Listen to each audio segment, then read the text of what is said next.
بسم اللہ الرحمن الرحیم۔ السلام علیکم ورحمۃ اللہ وبرکاتہ۔ فرسٹ آج ہم اگلا ٹاپک پڑھیں گے، خدمت خلق۔ خدمت خلق کے لغوی معنی ہے مخلوق خدا کی خدمت کرنا۔ مخلوق خدا کی یعنی کہ اللہ تعالیٰ کے مخلوق کی خدمت کرنا۔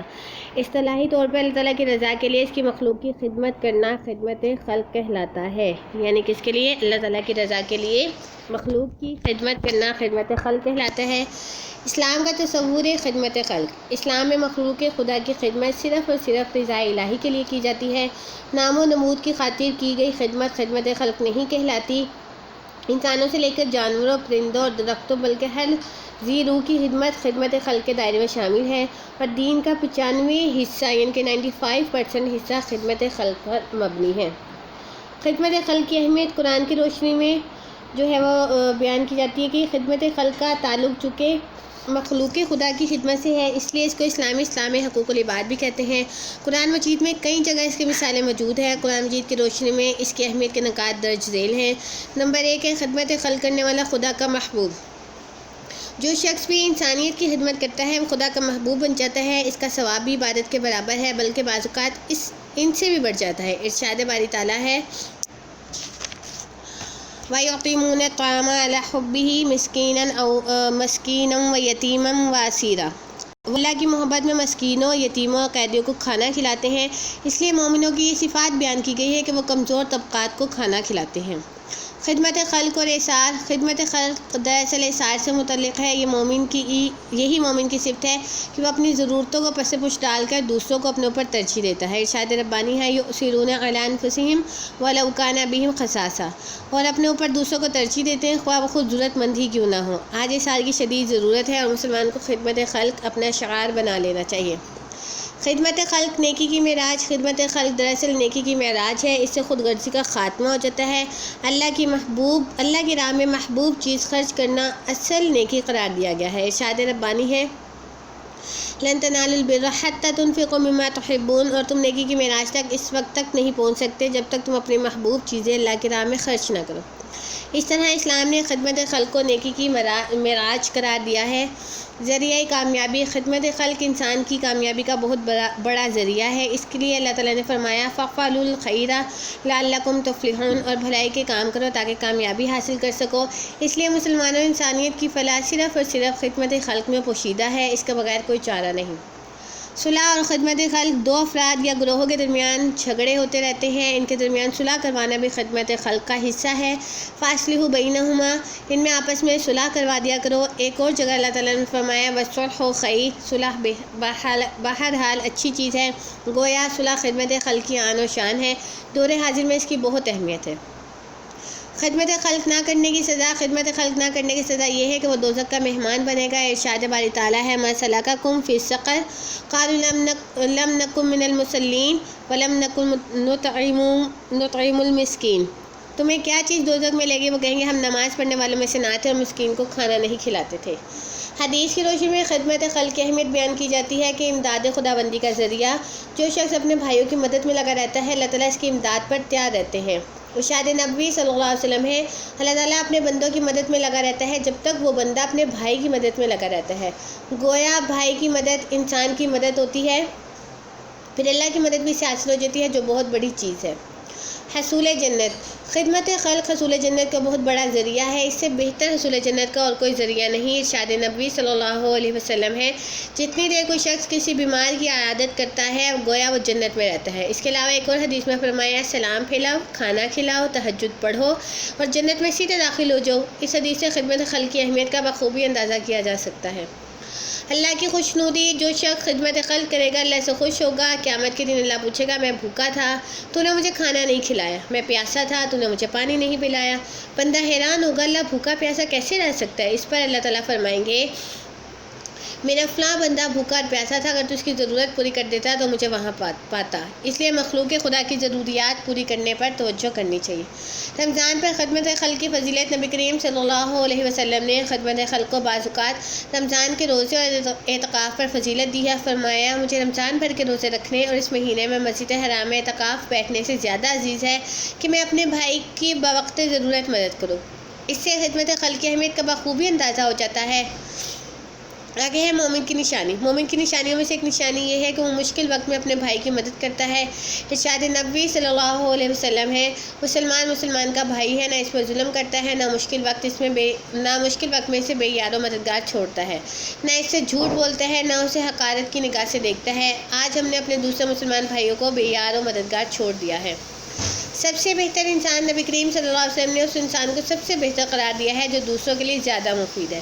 ارشاد نبوی ہے، خیر الناس من ینفع الناس، تم میں سے بہتر انسان وہ ہے جو لوگوں کے لیے زیادہ مفید ہو۔ آج ہم اپنے طرز عمل کو دیکھیں کہ ہم دوسروں کے لیے کس حد تک مفید ہیں۔ خدمت خلق کے فوائد و ثمرات جو ہے وہ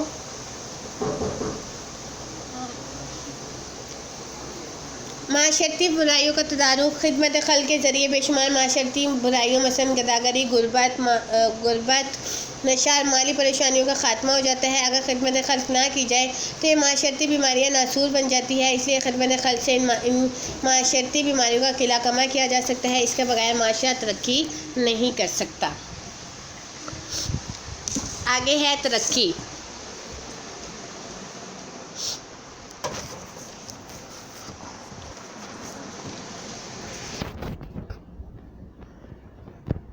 خدمت خلق کے ذریعے کوئی قوم ترقی کی منزل جلد حاصل کر سکتی ہے، کیونکہ اس معاشرے کے کمزور افراد قوم کا صحت مند حصہ بن جاتے ہیں۔ خدمت خلق سے قومی ترقی کا گراف بہت بلند ہو جاتا ہے۔ اس کے بغیر ترقی کی منزل حاصل نہیں کی جا سکتی۔ اس لیے ہمیں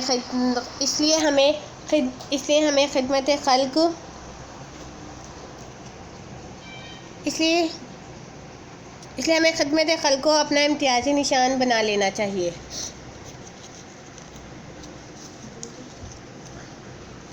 معاشرتی سکون۔ خدمت خلق کرنے والے کا دل پرسکون رہتا ہے۔ غریبوں کی دعائیں اس کی بلاؤں کو ٹال دیتی ہیں۔ جن کی خدمت کی جاتی ہے وہ بھی قلبی سکون محسوس کرتے ہیں۔ اس طرح پورا معاشرہ پرسکون ہو جاتا ہے۔ گویا اس طرح معاشرتی خرابیوں کا علاج ہو سکتا ہے۔ معاشرتی سکون ہی دنیا اور آخرت میں کامیابی کا ذریعہ ہے۔ معاشرتی استحکام۔ خدمت خلق معاشرتی استحکام کا باعث بنتی ہے، کیونکہ غرباء اور امراء کے تعلقات خوشگوار ہوتے ہیں۔ اس صورتحال میں معاشرہ بہت جلد استحکام حاصل کر لیتا ہے۔ خدمت خلق کے علاوہ معاشرتی استحکام کا اور کوئی ذریعہ نہیں۔ آج پریشان لوگوں کے لیے خدمت خلق کی بہت ضرورت ہے۔ سنگ دلی کا علاج۔ انسان کا دل گناہوں اور بدعمالیوں کے نتیجے میں سخت ہو جاتا ہے۔ یہ صورتحال اگر طویل عرصے تک رہے تو انسان کفر تک پہنچ جاتا ہے۔ نبی کریم صلی اللہ علیہ وسلم سے ایک آدمی نے سخت دل کا شکوہ کیا۔ آپ نے فرمایا، یتیم کے سر پر ہاتھ پھیرا کرو، مسکین کو کھانا کھلایا کرو۔ آج دل کی سختی کے لیے خدمت خلق کی اہمیت بہت زیادہ ہے۔ ذریعہ مغفرت۔ خدمت خلق بہت سے گناہوں کو مٹا دیتی ہے، بے شمار نیکیوں سے انسان کے دامن کو بھر دیتی ہے۔ بعض اوقات چھوٹے چھوٹے اعمال انسان کی بخشش کا ذریعہ بن جاتے ہیں۔ مثلاً ایک حدیث میں کتے کو پانی پلانے والی عورت کی بخشش کا ذکر ہے۔ گویا خدمت خلق کے چھوٹے چھوٹے کام انسان کی بخشش کا بہت بڑا اور ناقابل یقین ذریعہ بن جاتے ہیں۔ اس لیے انہیں اپنی طاقت کے مطابق کرتے رہنا چاہیے۔ حسن معاشرت۔ خدمت خلق حسن معاشرت کا ذریعہ ہے۔ حسن معاشرت ہی کسی معاشرے کی ترقی کی ضامن ہوتی ہے۔ اسی طرح خدمت خلق حسن معاشرت میں اضافے کا باعث ہے۔ حسن معاشرت پہ ہی معاشرے کے استحکام اور ترقی کا دارومدار ہے۔ گناہوں کا کفارہ۔ خدمت خلق گناہوں کا کفارہ ہے۔ مثلاً روزہ نہ رکھنے کا فدیہ، کسی غریب کو کھانا کھلانا، روزہ توڑنے پر 60 مسکین کو کھانا کھلانا، قسم توڑنے کا کفارہ 10 مساکین کو کھانا کھلانا۔ اس کے علاوہ غلاموں کی آزادی بھی گناہوں کا کفارہ ہوتی ہے۔ آج گناہ بکثرت ہم سے وقوع پذیر ہوتے ہیں، اس لیے خدمت خلق اس کا مداوع کر سکتی ہے۔ پیمانہ عزت و ذلت۔ اللہ کی مخلوق کی خدمت کسی معاشرے قوم کو عزت دیتی ہے، اسے منہ موڑنے والی اقوام نشان عبرت بن جاتی ہے۔ آج مغرب کی ترقی کی وجہ خدمت خلق اور مسلمانوں کے زوال کی وجہ اس سے منہ موڑنا ہے۔ علامہ ابن خلدون لکھتے ہیں، خدمت خلق سے کسی قوم کی عزت و ذلت ظاہر ہوتی ہے۔ اگر کوئی قوم خدمت خلق میں ممتاز و معروف ہوگی تو وہ معزز ہوگی، اور اگر خدمت خلق سے جی چراتی ہے تو ذلیل ہو جائے گی۔ آخرت کی کامیابی۔ خدمت خلق کے دنیا میں فوائد تو موجود ہے، لیکن مسلمان کے لیے آخرت کی کامیابی ہے۔ اگر خدمت خلق نہ کی جائے تو دنیا اور آخرت دونوں میں ناکامی کا منہ دیکھنا پڑے گا۔ خدمت خلق اور اسوہ نبی صلی اللہ علیہ وسلم۔ نبی کریم صلی اللہ علیہ وسلم خدمت خلق کو اپنی زندگی کا مقصد سمجھتے تھے، جبکہ آج کل لوگ صرف فرائض و عبادات کی ادائیگی تک محدود ہو کر صرف اسی کو دین سمجھ بیٹھے ہیں۔ درج ذیل واقعات سے اس کا ہم بخوبی اندازہ لگا سکتے ہیں کہ ایک دفعہ آپ صلی اللہ علیہ وسلم کے پاس مدینہ کی لونڈیاں کام کے لیے آتی تھی، آپ ان کے ساتھ جاتے، ان کے کام کر کے واپس آتے تھے۔ ایک دفعہ ایک مہمان آپ صلی اللہ علیہ وسلم کے پاس آیا، رات کو گھر میں سے بکری کا دودھ تھا، آپ نے وہ دودھ مہمان کو دے دیا اور خود اہل خانہ کے ساتھ ساری رات فاقے سے گزاری۔ حضرت خباب رضی اللہ تعالیٰ عنہ کے گھر میں کوئی دودھ دھونے والا مرد نہ تھا، وہ خود شہید کر دیے گئے تھے۔ خواتین دودھ نکالنا نہیں جانتی تھی، آپ صلی اللہ علیہ وسلم روزانہ ان کا یہ کام کرتے تھے۔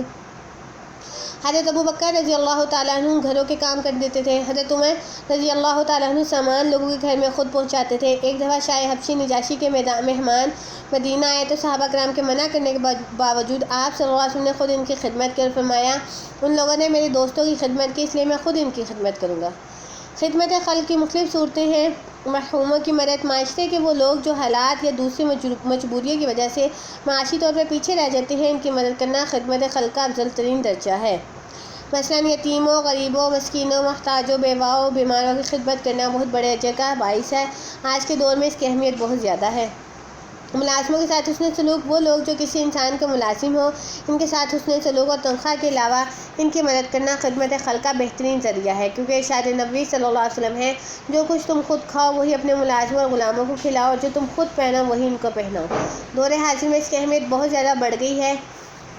مہمان نوازی بھی خدمت خلق کا ایک اچھا ذریعہ ہے، اس کے اثرات سے کسی طور پر بھی انکار نہیں کیا جا سکتا۔ ارشاد نبوی صلی اللہ علیہ وسلم ہے، جو شخص اللہ تعالیٰ اور یوم آخرت پر ایمان رکھتا ہے، اسے چاہیے کہ مہمان کی عزت کرے۔ مہمان نوازی دنیا اور آخرت میں اجر و کامیابی کا باعث ہے، اس سے انسان کا وقار یعنی عزت بڑھ جاتی ہے۔ تکلیف دہ چیزوں کو راستے سے ہٹانا، کئی چیزیں انسانوں کے لیے اذیت کا باعث ہوتی ہیں، مثلاً راستے میں پڑے کانٹے، پتھر، روڑے وغیرہ، ان کو ہٹانا بھی خدمت خلق کا حصہ ہے۔ اس سے مخلوق خدا بڑی بڑی اذیتوں سے بچ جاتی ہے، اسے مشکلات سے چھٹکارا ملتا ہے۔ مالی مدد، معاشرے کے نادار افراد کی مدد کرنا بہت ضروری ہے۔ اس کے علاوہ بعض افراد وقتی طور پر قرض کے مستحق ہوتے ہیں، ان کو قرض دینا بھی خدمت خلق کا ضروری حصہ ہے۔ آج لوگ شدید مالی مشکلات کا شکار ہیں، اس کے لیے انفرادی، اجتماعی، حکومتی سطح پر ان کو اس دلدل سے نکالنے کی سنجیدہ کوشش کرنی چاہیے۔ رفاع عامہ، خدمت خلق کی صورت ایسے ادارے قائم کرنا بھی ہے جس سے مخلوق خدا مدتوں مستفید ہوتی ہے۔ یہ کام درج ذیل ہو سکتے ہیں: مساجد کی تعمیر، ہسپتال بنانا، تعلیمی ادارے قائم کرنا، پانی کے نلکے لگوانا، کتب خانے بنوانا اور قیام گاہیں تعمیر کروانا۔ السلام علیکم ورحمۃ اللہ وبرکاتہ۔